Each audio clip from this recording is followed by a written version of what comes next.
Hello, welcome to Rob Ryan Red on YouTube or whichever platform you're watching this on. If you're watching on TikTok, make sure you give us a subscribe while you're here. Big news of the day, Wrexham have announced that Ben Foster, Fozzie, is staying on for one more year. Nath, it's pretty straightforward, this decision, wasn't it? You can see why the club came to it, but it's going to be really interesting to see how he copes over a 46-game season. Of course, Ben Foster, now 40 years old.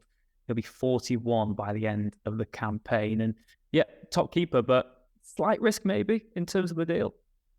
Yeah, I mean, you've got to say so. I mean, he played, 8 games for us? It was interesting that he was saying that he made his decision, or it took him 5 minutes, and he already made his decision before the end of the season. And you obviously immediately you think back, don't you, to that Boreham Wood game, Ryan Reynolds on the pitch, and he's saying to Les Reed, like, draw up the contract. I think, is it Fozzie says something like, we'll do it again next year, let's run it back next year, or something along those lines. I think I said this when he joined. I think it commercially is definitely a no-brainer. And in terms of the quality, he's obviously played at a far higher level than he's playing with Wrexham. But it's different. A full season is very different to 8 games. I think, look, it's a unanimously popular. I mean, we put out a poll on Twitter, unanimously popular. You know what I mean? People love and like it. So it's not a bad move by any stretch of the imagination. But I think, like Andy Morrell said on the kind of the title winning pod, I think there's also been the opportunity missed to maybe get someone for the longer term to build with. This just probably delays that another year, and we'll see. Hopefully in League One, and then League One, can you get a Championship Premier League level keeper? Maybe, who knows? Well, that's the whole point, isn't it? That all the Wrexham signings in the takeover really have been 3-year deals. It's been about buying young players or players in their prime already that can be part of this journey going forward. Ben Foster's the exception. It was a short-term deal to get us over the line for promotion, which he did. And, I think he was fantastic in those games. You think of Barnet away in particular for me. That's the game as much as it's about the not penalty save in that title shootout. Barnet away with 10 men for us to hold on. His expertise got us over the line there. And he's very popular in the dressing room, I'd say as well, in terms of on a match day. He maybe is like the second most popular Wrexham player behind Paul Mullin, really. The sort of media attention and all the attention he gets on a match day is only rivaled really by Paul Mullin himself. And yeah, it's a huge coup for the club still. And to think about even League Two, for Ben Foster to be playing League Two football is headline grabbing news in itself. He's a top goalkeeper coming out of retirement, still extending his career for another year. Like you said, Nath, the commercial aspect can't be ignored. His platforms blew up last season in the run-in, his vlogs, the content, it works on all platforms for Wrexham. And the club have been very keen to make sure that they're not signing players for the wrong reasons. But I think Ben Foster is just about the only exception to the rule, really. Someone who brings in mass media appeal, but also fixes a key issue in the squad and has proven himself to be able to do that. I mean, when he signed, Phil Parkinson said he didn't want it to be the Ben Foster show. Ben Foster said that himself. This wasn't about signing a celebrity goalkeeper. If Wrexham wanted to do that, they could have signed a higher profile name much earlier in terms of the takeover. This just marries all interests, really. But as you said there, Nath, it does delay the search for a long-term goalkeeper for another year. But it's got to be so interesting because if you look at this new season, Wrexham will play 46 league games. They'll play 3 Papa John's trophy matches, at least 1 Carabao Cup game, at least 1 FA Cup game. It's going to be interesting to see if there is a designated cup goalkeeper for those. Rob Lainton's still at the club. He will be fully fit for the new season.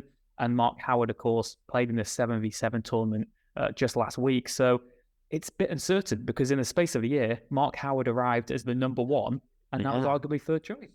Surely there's no way Foster plays in any of those cup games you just mentioned there. I struggle to see that. I mean, higher up the pyramid. Look, Foster, you're saying, I don't think it has been the Ben Foster show, for one, to one of your points. I don't think it has been. And secondly, he has delivered in more ways than one. The penalty save, Barnet, made a couple of big saves.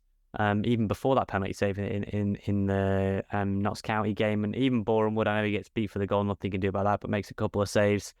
Did his job, and was worthy of the contract. I said to you a few weeks ago, if he wanted the contract, he was going to get it.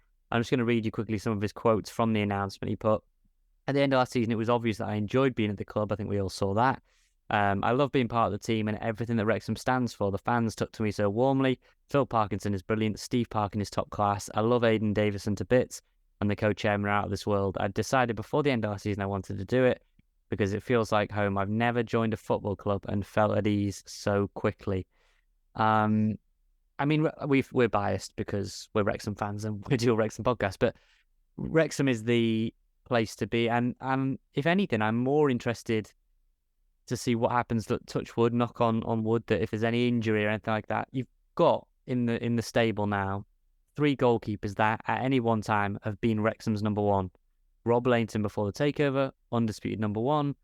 Mark Howard came in with Lainton out, was number one for 33 games or something like that. Foster's come in, he's been the number one. So in a different way to last season where you had Watson, who'd never played for the first team, and Calderbank Park, who'd never played for the first team. This is, as far as a trio of goalkeepers, I think you'd be hard-pressed in League Two to find... Look, Mark Howard, before he joined us, was Carlisle's Player of the Year in League Two. I know they struggled that year. Lainton is, I think, a fine goalkeeper, and I would have been happy if it had been Lainton as number one. Options, especially if the worst happens and any of them get injured. I think as well, options in case just squad management, really. Ben Foster is 40 years old. Can he play 2 games a week for a lot of the season? It's not going to be every game week. We have 2 matches, but there'll be bank holiday sort of double headers. There'll be those games where it is Saturday, Tuesday sort of back to back. And I know he coped well with it over the course of 8 games that he came in for towards the end of last season, kept 3 clean sheets in those 8 matches. But across the entirety of a season, it's going to surely take its toll. And I know he keeps fit. Everyone knows that, he's very active as well. And it's not as if he's retired and lost shape or whatever. But in terms of just this, the toll that takes on your body, it's going to be really interesting to see how he holds up and how he copes. But bring it on. I mean, I guess good news for Wrexham is they've got their business done early. There's not going to be any more speculation about the goalkeeper position for the rest of the summer window. And now we can crack on with other additions. And it's going to be fascinating to see who else Wrexham can sign. And obviously as well, who else they can keep at the club as well now. Because it's not just about building the momentum. They've got to sustain the momentum as well and keep that core nucleus of a squad going together. And Ben Foster's signing is a big boost to that one. Nave, I think you and me both agree it's a good signing. Let us know in the comments what you make of Ben Foster's extension at Wrexham. 1 more year. It's not the Ben Foster show. This one has been though. Rob Moran Red on all social media. Make sure to give us a follow and join us for more videos like this in the coming weeks.